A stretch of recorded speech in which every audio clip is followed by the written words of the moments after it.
না। উনিই তো একসময় বলেছিলেন যে আমি নিজে প্রার্থী হবো ডায়মন্ড হারবারেতে। উনিও তো মানুষকে বোকা বানিয়েছিলেন, তাহলে উনি কেন মাঠ ছেড়ে পালালেন? যে তারা আমাকে বলবো ওইখানে দাঁড়ালে ভালো হতো, ওইখানে দাঁড়ালে ভালো হতো, সেখানে দাঁড়ালে ভালো হতো, ওইখানে প্রার্থী দিলে ভালো নয়, ওইখানে প্রার্থী দিলে ভালো নয়। আমি কোনো পার্টির হোল টাইমার নাকি অন্য পার্টির? আমি আইএসএফের একজন সৈনিক। এতদিন পর্যন্ত উনি আমাদের সহযোদ্ধা, আমাদেরই সঙ্গে ছিলেন, কিন্তু এখন আজকের 2024-এর লোকসভা নির্বাচনে আমরা নওশাদ সিদ্দিকীকেও মনে করছি যে আমাদের বিরোধী মুখ উনি। আমরা বামপন্থীরা, আমাদের উনি বিরোধী মুখ। শত্রুঘ্নকে কেন ডায়মন্ড হারবারে দাঁড় করাচ্ছে না? সুজনবাবু একজন হেভিওয়েট নেতা, তাকে কেন ডায়মন্ড হারবারে দাঁড় করালো না? শ্রমিক লাহিড়ী মহাশয় 3 বারের এমপি, তিনি ডায়মন্ড হারবার থেকে তিনি হয়েছেন, তাকে কেন দাঁড় করালো না? আর প্রতিকূলকে কেন দিল? প্রশ্নটা আমি করতে পারি, কিন্তু এটা অবাঞ্ছিত কোশ্চেন হয়ে। এখানে প্রতিকুর রহমান একটা যোগ্য নেতৃত্ব, যোগ্য নেতা, বামপন্থীদের ছাত্র নেতা এবং যুব নেতা, তরুণ মুখ। এবার বিরোধীরা কি বলছে? বিরোধীরা এর আগে বলছেন যে করে বুঝতে পারছেন যে নওশাদ সিদ্দিকীর বা আইএসএফের প্রার্থী দেওয়াটা আদতে কাদের লাভ হবে। দাঁড়িয়ে ডায়মন্ড হারবার তার জ্বলন্ত উদাহরণ। আমরা বামপন্থীরা আমরা এমন একটা প্রার্থীকে ডায়মন্ড হারবারে প্রতিদ্বন্দ্বিতা করার জন্য মাঠে নামিয়েছে আমাদের রাজ্য নেতৃত্ব। প্রতিকুর রহমান প্রাক্তন ছাত্রনেতা, বর্তমান কেন্দ্রীয় ছাত্রনেতা, তাকে মাঠে ময়দানে নামানো হয়েছে। প্রতিকুর রহমানের জনপ্রিয়তা, প্রতিকুর রহমানের লড়াইয়ের যে একটা ভাবমূর্তি, লড়াইয়ের যে একটা মানসিকতা, সেটা বাংলার সমস্ত মানুষ জানে। সেইখানেতে ভোট ঘোষণা হওয়ার আগে থেকে, 2024-এর লোকসভা ভোট ঘোষণা হওয়ার আগে থেকে যেভাবে বিজেপি হুঙ্কার দিচ্ছিল, যেভাবে শুভেন্দু অধিকারী সহ বিজেপির অন্যান্য নেতৃত্বরা যেভাবে হুঙ্কার দিচ্ছিলেন যেন কি না কি হয়ে যাবে, যেন অভিষেক বন্দ্যোপাধ্যায়কে ধরে নিয়ে জেলে ঢুকিয়ে দেওয়া হবে, আর ডায়মন্ড হারবারটা যেন একদম হাসতে হাসতে ছিনিয়ে নেওয়া হবে, এমন একটা ভাবমূর্তি, এমন একটা আবভাব দেখানোর চেষ্টা করছিলেন, বাংলার মানুষকে বোকা বানানোর চেষ্টা করছিলেন। আর সেই গল্প শুনে বাংলার বিজেপি কর্মীরা তাতেই করে নাচছিলেন, দেহত্র নৃত্য করছিলেন। কিন্তু ঘটনাটা ঠিক ওই রকম নয়। একটা ভোট ঘোষণা হওয়ার পরে বা আগে, কিছুদিন আগে একটা কংগ্রেস থেকে একজন আইনজীবী, আমাদের আইনজীবী নেতা, গোটা মাথায় চুন নেই, মাঝখানে অল্প চুন নিয়ে ঘুরে বেড়াচ্ছিলেন। আমি তার নাম বলছি না, নাম বললে অন্য কিছু হতে পারে। আবার গোটা মাথায় চুন নেই, টাকলা মাথা নিয়ে মাঝখানে একটু চুন নিয়ে ঘুরে বেড়াচ্ছিলেন। তিনি আবার সিং ভেঙে ঢুকলেন, বিজেপির দলে ঢুকেছিলেন টিকিটটা পাওয়ার জন্য। তাকেও তো টিকিট দিল, তাকেও লাথি মেরে সরিয়ে দেওয়া হলো। সুতরাং সরিয়ে দিয়ে ভাইপোকে জেতাতে হবে যেভাবেই হোক। মমতা বন্দ্যোপাধ্যায়কে আর অভিষেক বন্দ্যোপাধ্যায়কে, এই দুজনকে বহাল তবিয়তে রাখতে হবে। বিজেপি নেতৃত্ব, কেন্দ্রের বিজেপি নেতৃত্ব কখনো চাই না তৃণমূলকে ঘাঁটিয়ে বাংলা থেকে তৃণমূলকে ক্ষমতাচ্যুত করতে। কেন্দ্রীয় বিজেপির কেন্দ্রীয় নেতৃত্বরা চান যে আমরা শুধুমাত্র পার্লামেন্টে ক্ষমতায় থাকব, আমরা শুধুমাত্র কেন্দ্রীয় সরকারের দখলে থাকব, ক্ষমতায় থাকব। সেইখানেতে যদি তৃণমূল কংগ্রেসের 10টা এমপি যাক, 20টা এমপি যাক, আর 42টা এমপি যাক না কেন, তারা যেন পার্লামেন্টের ভেতরে ঠুটো জগন্নাথে বসে থাকে। আমি নরেন্দ্র মোদী, আমি যেন প্রত্যেকটা আইনকে আমার মতো করে পাস করিয়ে দিতে পারি। যদি আইন পাস করার দিকে বিন্দুমাত্র তৃণমূল কংগ্রেসের এমপিরা বাধা তৈরি করে, তাহলে আমাদের স্পিকার আছে, তাদেরকে সাসপেন্ড করে দেবো। তারা সাসপেন্ড হয়ে গিয়ে বাইরে চলে যাবে। বাইরে গিয়ে পার্লামেন্টের, সংসদের বাইরে গান্ধী মূর্তির পাদদেশে গিয়ে দুহাত তুলে নৃত্য করবে, ধর্ণা দেবে, আন্দোলন করবে। কিন্তু ভেতরেতে আমরা বিজেপি আছি, আমরা আমাদের মতো করে গায়ের জোরে আইনগুলো পাস করিয়ে নেব। সেখানে কোনো রকম বিরোধী সাংসদদের কোনো ভূমিকা থাকবে না। সেই জন্য কেন্দ্রীয় নেতৃত্ব কখনোই চায় না যে বাংলায় তৃণমূল কংগ্রেসকে আমরা ক্ষমতাচ্যুত করি। বাংলায় তৃণমূল কংগ্রেস ভালোভাবে আষ্টেপৃষ্ঠে লালিত পালিত হোক, বাংলার শাসনে থাকুক, এটা বিজেপির কেন্দ্রীয় নেতৃত্ব নরেন্দ্র মোদী থেকে শুরু করে, অমিত শাহ থেকে শুরু করে, জেপি নাড্ডা থেকে শুরু করে বাকি যারা নেতৃত্বরা সবাই জানেন, সবাই এটা জানো। কিন্তু বাংলার নেতৃত্বরাও জানেন কিছু কিছু নেতৃত্ব বাকিদেরকে বলির পাটা করে মাথায় টুপি পরিয়ে শুধুমাত্র খেপিয়ে রাখার চেষ্টা করছে। প্রাণ যাচ্ছে সাধারণ মানুষের, সাধারণ বিজেপি কর্মীদের, সাধারণ তৃণমূল কর্মীদের, বিভিন্ন রাজনৈতিক কর্মীদের প্রাণ যাচ্ছে। বিজেপি এই খেলায় মেতেছে, আর তৃণমূল কংগ্রেসকে সঙ্গে নিয়ে এই খেলা গোপনে খেলছে, বাংলার মানুষকে বোকা বানাচ্ছে। 2024-এর লোকসভা নির্বাচন এটা মানুষের অস্তিত্ব লড়াইয়ের নির্বাচন, সংবিধানকে বাঁচানোর নির্বাচন, গণতন্ত্রকে বাঁচানোর নির্বাচন। এই নির্বাচনে বাংলার ছাত্র, যুবক, কৃষক, শ্রমিক, ক্ষেতমজুর সমস্ত মানুষ এককাট্টা হয়েছে, জোটবদ্ধ হয়েছে যে এই তৃণমূল কংগ্রেস এবং বিজেপির যে গোপন বোঝাপড়া, গোপন যে একটা আঁতাত, এই আঁতাতের বিরুদ্ধে আমরা গণতান্ত্রিক অধিকার প্রয়োগ করবেন, মানুষ তাদের স্বাধীন মত প্রকাশ করবেন। এবং এই জায়গাতে দাঁড়িয়ে লড়াই হবে সাম্প্রদায়িকতার বিরুদ্ধে, লড়াই হবে কেন্দ্রের দুর্নীতিগ্রস্ত বিজেপির বিরুদ্ধে, লড়াই হবে বাংলার দুর্নীতিগ্রস্ত তৃণমূল কংগ্রেসের বিরুদ্ধে। বামেরা লড়াই করবে। এই ত্রিমুখী লড়াইয়ে বামপন্থীরা জয়ী হবেন। বামপন্থীরা স্বচ্ছ ভাবমূর্তি নিয়ে, ইলেকটোরাল বন্ডে আমরা নেই, আমরা শূন্য। আমরা যেমন বাংলার বিধানসভাতেও শূন্য বামপন্থীরা, আমরা আবার ইলেকটোরাল বন্ডেও শূন্য। কিন্তু বাংলার যে রাস্তাঘাট, বাংলার যে গ্রাম, শহর, নগর, প্রান্তর, এই যে এলাকাতে, এইখানে আমরা শূন্য নই।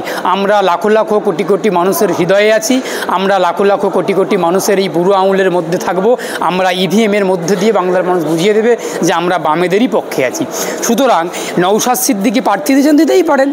গণতান্ত্রিক সংসদীয় গণতন্ত্রে যে কোনো রাজনৈতিক দল তার নির্দিষ্ট পদ্ধতি গণতান্ত্রিক নিয়মকানুন মেনে নির্বাচনে প্রতিদ্বন্দ্বিতা করবেন, এটা অত্যন্ত স্বাভাবিক ব্যাপার, এখানে কোনো রকম অস্বাভাবিকতার জায়গাই নেই।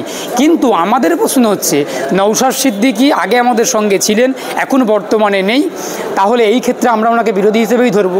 এবার উনি প্রার্থী দিতে পারেন, সেটা নিয়ে আমাদের কোনো প্রশ্ন নেই, কিন্তু প্রার্থীগুলোর দেওয়ার পরে কাদের সুবিধা হবে এ কথাটা আমাকে আর পরিষ্কার করে বলতে হবে না। বাংলার 9.5 কোটি মানুষ, বাংলার মানুষই পরিষ্কার করে বুঝতে পারছেন যে নওশাদ সিদ্দিকীর বা আইএসএফের প্রার্থী দেওয়াটা আদতে কাদের লাভ হবে, আখেরে কাদের কারা লাভবান হবে, কোন রাজনৈতিক দলটা লাভবান হবে, এটা বাংলার মানুষ বুঝে গেছে। তারা বামপন্থীরা আমাদের সম্পর্ক মাটির সঙ্গে, আমাদের সম্পর্ক মানুষের সঙ্গে, আমাদের সম্পর্ক রাস্তার সঙ্গে। আমরা রাস্তায় থাকি, রাস্তায় মানুষের দাবি দাওয়াকে নিয়ে লড়াই করি এবং সেই রাস্তার লড়াইটাকে আমরা আগামী দিনে সংসদীয় গণতন্ত্রে ছাপ ফেলার জন্য আমরা রাজনীতির লড়াইতে, রাজনীতির মাঠে আমরা অংশগ্রহণ করি। এইখানে দাঁড়িয়ে আপনারা দেখতে পাবেন আমাদের যেসব রাজ্য নেতৃত্বরা আছেন, অতীতে যারা মন্ত্রী ছিলেন, বিধায়ক ছিলেন, এমপি ছিলেন, আমাদের যে একটা বিশাল যে একটা বিলাসিতা, বিশাল যে কিছু একটা একটা হাইফাই ব্যাপার, সেরকমটা ঠিক না। এবার আমরা ব্যক্তিগতভাবে, আমি যেমন এখন অ্যাডভোকেট, আমি অ্যাডভোকেট শেখ বাবুলাল, আমার জীবনে কিছুটা আমার ব্যক্তি জীবন বলে একটা জিনিস রয়েছে। আমি ব্যক্তিগতভাবে যদি কিছু একটা জীবনযাপন করি, সেটাকে তো আর কেউ হাতিয়ার করতে পারে না। কিন্তু আমাদের যারা রাজনীতির সঙ্গে যারা সরাসরি যুক্ত আছেন, যারা আমি বললাম আমাদের সম্পর্ক মাটির সঙ্গে, আমাদের সম্পর্ক মানুষের সঙ্গে, আমাদের সম্পর্ক রাস্তার সঙ্গে, এই যারা মাটির সঙ্গে, মাটির মানুষ মাটির সঙ্গে থাকেন, আমাদের মীনাক্ষী মুখার্জি থেকে শুরু করে, আমাদের দীপশিতা ধর থেকে শুরু করে, বিমানবাবু থেকে শুরু করে, আমাদের বিশাল কিছু রাজপ্রাসাদ, আমাদের না আছে শান্তিনিকেতন, না আছে শান্তিকুঞ্জু, আর না আছে বিশাল বিশাল কিছু ব্যবসা বাণিজ্য, আমাদের না আছে লিপস অ্যান্ড বাউন্স, আর কিছুই নেই আমাদের। আমরা মানুষই আমাদের পুঁজি, কৃষক শ্রমিকরাই আমাদের পুঁজি। আমরা সর্বহারা খেটে খাওয়া মানুষের প্রতিনিধিত্ব করতে এসেছি, সর্বহারা খেটে খাওয়া মানুষদের জন্য লড়াই করছি, তাদের জন্য লড়াই আমাদের চলবে, মানুষের স্বার্থে, মানুষের জন্য, মানুষের লড়াই, মানুষকে সঙ্গে নিয়ে লড়বো। কে স্করপিও গাড়িতে যাচ্ছেন, কে লাক্সারি বিলাসিতা করছেন, কে বিলাসিতার আঁতুর ঘরে ডুব দিয়েছেন, এটা বাংলার মানুষ দেখতে পাচ্ছে। আমি বারবারই আমার বক্তব্যের মধ্যে দিয়ে বোঝানোর চেষ্টা করছি যে মানুষ দেখছেন, মানুষ বিচার করবেন। আমরা বামপন্থীরা মানুষের জন্য, মানুষের স্বার্থে, মানুষকে সঙ্গে নিয়ে আমরা আগামী দিনে লড়াই করব, মানুষকে নিয়ে লড়াই করব, আর সেই লড়াইয়ে মানুষই জয়ী হবে। সেই মানুষই আপনাদের লোকসভায় 0, বিধানসভায় 0, পঞ্চায়েতে আশানুরূপ ফল হয়নি, আপনাদের কি বলবেন? মানুষকে তো ভোট দিতে দেওয়া হয়নি, এটা তো আপনারা সবই জানেন। ভোট যে বাংলায় কি হচ্ছে, বাংলায় যে ভোটের কি ফলাফল আপনারা দেখেছেন গত পঞ্চায়েত নির্বাচনে ভোট হয়েছিল নাকি, তারপরেও কিছু কোনো কোনো জায়গার মানুষ প্রতিরোধ করে, প্রতিবাদ করে তৃণমূল বিজেপির বিরুদ্ধে গিয়ে তাদের নিজেদের মতামত নিজেরা প্রকাশ করেছেন, সেখানে আমরা ভালো রেজাল্ট করেছিলাম। কিন্তু এই যে এখন যে কেন্দ্রীয় বাহিনী দিয়ে ভোট হচ্ছে, নির্বাচন কমিশনও বিজেপির কথা মতো চলছে, আর নির্বাচন কমিশনও তৃণমূল কংগ্রেস আর বিজেপি যে একসঙ্গে একই টেবিলে আছে গোপন বোঝাপড়ার মধ্যে, তার ফলটা নির্বাচন কমিশনারকে দিয়ে বিজেপি এবং তৃণমূল ফায়দা ওঠার চেষ্টা করছে। এই যে ফার্স্ট দফার নির্বাচন হলো, লোকসভা নির্বাচন হলো, এটাকে ভোট বলে নাকি? এর থেকে ভালো ভোট পাকিস্তানে হয়। আমি বলছি এই লোকসভা নির্বাচন যেটা হয়েছে, লোকসভার প্রথম দফার যে নির্বাচন হলো, আমরা যেটা দেখলাম, বুথের ভেতরে গুলি চলছে, মণিপুরেতে বুথের ভেতরে গুলি চলছে, ভোটাররা বাইরে বেরিয়ে কান্না করছেন, কাঁদছেন, প্রিজাইডিং কমিশনার মিডিয়ার সামনে কথা বলতে ভয় পাচ্ছেন, থতমত করছেন, বিভ্রান্ত হচ্ছেন। সুতরাং কেন্দ্রীয় বাহিনী বিভিন্ন রাজনৈতিক দলের পোলিং এজেন্টদেরকে বাইরে বের করে রেখেছেন, ভেতরে ঢুকতে দিচ্ছেন না, বেআইনি কাজ করছেন। সুতরাং এই যে ভোট হচ্ছে, এটাকে ভোট বলে না। এর থেকে ভালো ভোট পাকিস্তানে হয়, এর থেকে ভালো ভোট আফগানিস্তানে হয়, এর থেকে ভালো ভোট বাংলাদেশে হয়। এটাকে ভোট বলে না, এটাকে হচ্ছে গণতন্ত্রের সহনযাত্রা বলে, এটাকে ভোট বলে না, শ্রাদ্ধ অনুষ্ঠান বলে। এর থেকে ভালো ভোট পাকিস্তানে হয়। তাহলে আপনারা বামপন্থী যারা সংগঠন রয়েছেন, তারা আপনারা ভোট বয়কট কেন করলেন না, যে এইভাবে যদি ভোট হয়? না, ভোট বয়কটের পক্ষে তো আমরা নই, আমরা গণতন্ত্রের পক্ষে। আমরা গণতন্ত্রকে প্রতিষ্ঠা করার জন্য গণতান্ত্রিকভাবে, গণতান্ত্রিক মাধ্যমে, গণতন্ত্রের মূল যে প্রাণী মানুষ, তাদেরকে নিয়ে আমরা লড়াই করব। ভোট বয়কটের পক্ষে কোনোভাবে আমরা ছিলাম না, কোনো দিনই নয়, এখনও নয়, আগামী দিনেও থাকবো না। ভোট কেন বয়কট করতে যাব? আমরা আমাদের ভোট দিতে যাব, আমাদের কর্মীরা ভোট দিতে যান, যেখানে প্রতিরোধ করা সম্ভব হয় প্রতিরোধ করেন, যেখানে প্রতিরোধ করা সম্ভব হয় না, তৃণমূলের গুন্ডা বাহিনী, বিজেপির সন্ত্রাস বাহিনী, গুন্ডা বাহিনী, সঙ্গে আবার পুলিশ প্রশাসনগুলো রয়েছে, তলদাসের মতো কাজ করে।